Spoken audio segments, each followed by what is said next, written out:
పెట్టుబడులు అంటూ పెద్ద మోసం. రూపాయలు 40,000 కోట్లు కాదు, 40 పైసలు కూడా రాలేదు. ఒకప్పుడు ఈయన దావోస్ పోయినప్పుడు లారీలు పెట్టి తెచ్చిరు ఆడికి పైసలు కాదు. 13 కోట్ల రూపాయలు ఖర్చు పెట్టిండు ఉట్టి అట్లా విదేశాలు తిరిగి 13 కోట్లు ఎక్కువ కాదు, ఒక్కటే రోజు ఎక్కువ ఒక్కసారి పర్యటన ఇంకెక్కువ. అవి సరిపోకపోతే మళ్ళీ మున్సిపల్ శాఖకు ఫోన్ చేస్తే మళ్ళీ పైసలు పంపిస్తే ఈయన హెలికాప్టర్లు గాలి మోటార్లు తిరుగుతానికి సరిపోయింది.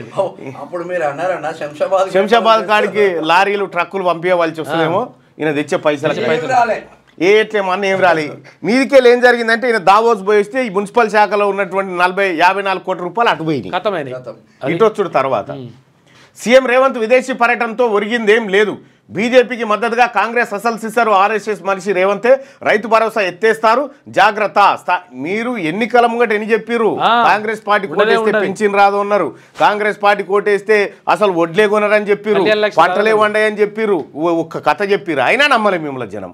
మళ్ళా నమ్మించే ప్రయత్నం చేస్తా ఉన్నావు. ఇప్పటికే ప్రతి మహిళకు 30,000 బాకీ, ఇది ఇచ్చాకే ఓట్లు అడగమని నిలదీయండి. రుణమాఫీలో విఫలం, 100% అమలైనట్లు నిరూపిస్తే రాజీనామా. కాదు కేటీ రామారావు గారు, మీ మీద ఆరోపణలు వచ్చినాయి.